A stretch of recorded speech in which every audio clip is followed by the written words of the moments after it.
But do you write the lyrics first or the music, and then you? Depends. Depends. Sometimes it's the music first. Sometimes it's the lyrics. Sometimes it's just a melody.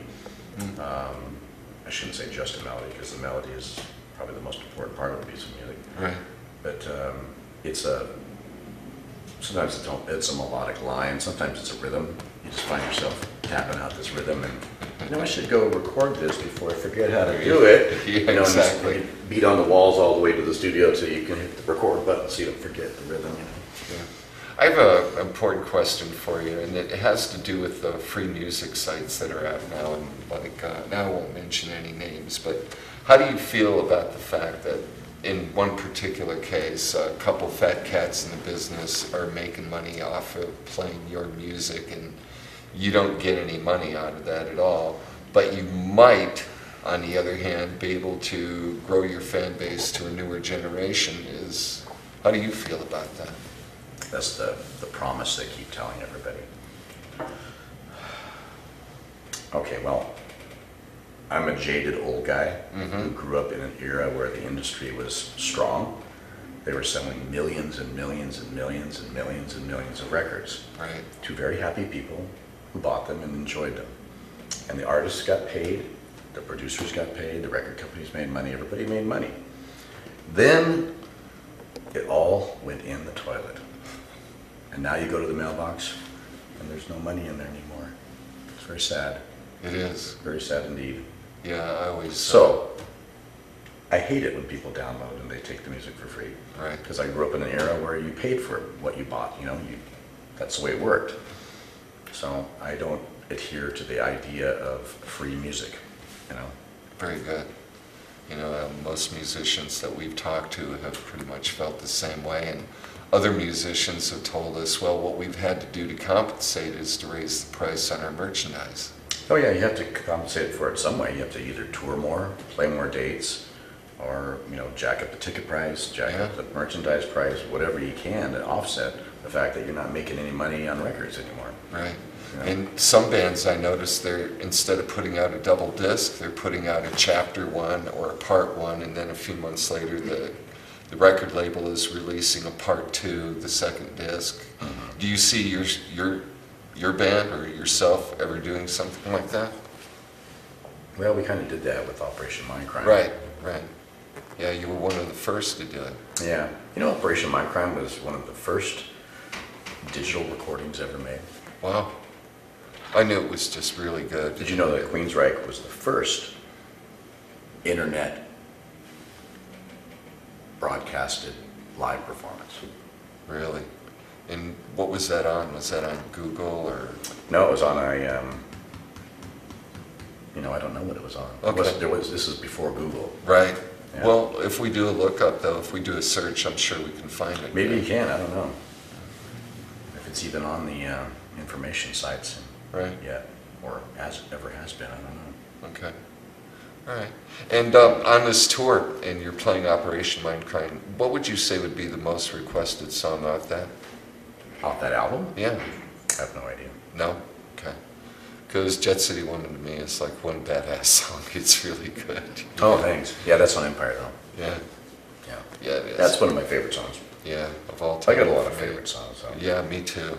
I have like 1,000 favorite songs, My director keeps asking me, you got to have just a favorite. And I said, well, as long as I've been in the business, it's hard not to have, so many different diverse influences musically. Yeah. When you were young and you first started out, who was your influence? Well, you might be around the same age as me. I'm probably a little bit older, but... No, I think you're younger.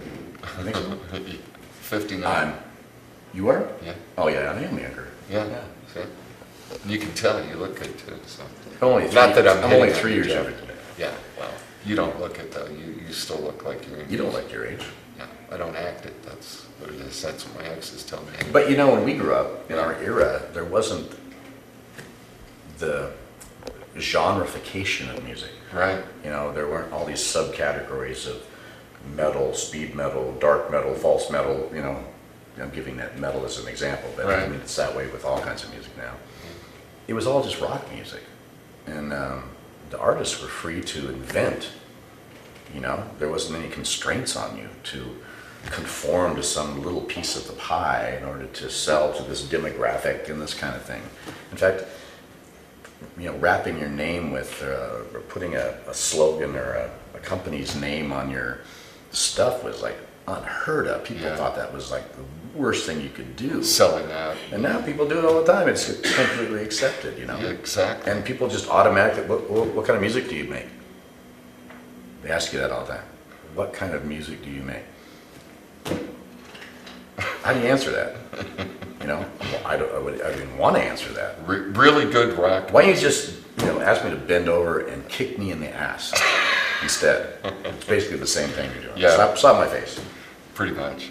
But now, my point is that we grew up with a lot of different kinds of music that was pumped into the house via the radio, stereo, whatever. And we weren't so closed-minded. We listened to everything from, Mamas and the Papas to Neil Diamond to, Dolly Parton to, Grand Funk to Rare Earth to Blue Cheer, Sabbath, Blue Cheer. Listen to everything. Yeah. And that's the way music was looked at back then. Right.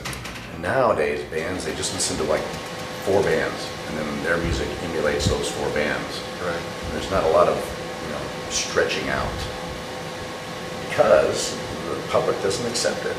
The public wants bands and artists to be conform to an ideal, Or music, genre. like music, for example. When we first started out, our philosophy was no limits. We're just going to write whatever we imagine. We're going to come up with whatever moves us and inspires us. That's what we're going to do. And we held on to that for, nearly 30 years, And nowadays it's almost impossible to hold that. The audiences don't want you to do that. They want you to be what you were to them when they first heard you. They want you to help them relive their high school days. Yeah. Well, people have a lot of expectations, out of musicians and bands, and they can listen to your lyrics and think something totally different than what you had in mind. You were right earlier when you said, it's all really subjective to the Totally person. subjective. It's art. Yeah. One person's, masterpiece is another person's toilet. Exactly. And a lot of people, they try to live vicariously through your songs, that's why they bring their kids to the show, maybe their ex, they'll treat to the show. I don't think there's anything necessarily wrong with that. No. It's just when you start condemning the artist for following their muse, for doing what they've always done, which is right from their heart. Exactly. Right from what their experience is, and you're trying to get them to conform to what some ideal that you have. It's ridiculous. How can you ask somebody to do that? Exactly. I know. It's not easy nowadays. The whole market and the music biz has changed. I think a lot of it's due to the free downloads. The labels are having to come up with more out-of-the-box thinking, which is good in a way. But yeah, free downloads. Don't do it, people. If you want to go download Geoff's, music, Queenreich's music, go to iTunes and download it from the beginning to the end. In a lot of cases, Geoff probably had a concept in mind. You can download a song or two, but it's really meant for the full flavor to hear the beginning to the end. That's how I feel about it. Yeah, well, that's an old school way of making records. They have a flow to them, and they have a beginning and an end and a middle. Yeah. And you write that way, and you put a song sequence together that way. It's not like you just throw it up there haphazardly. Exactly. Well, Geoff, I want to thank you so much for being on our show, Music thank you. Mayhem with Jon Russell. Is there anything that you'd care to partake to your fans?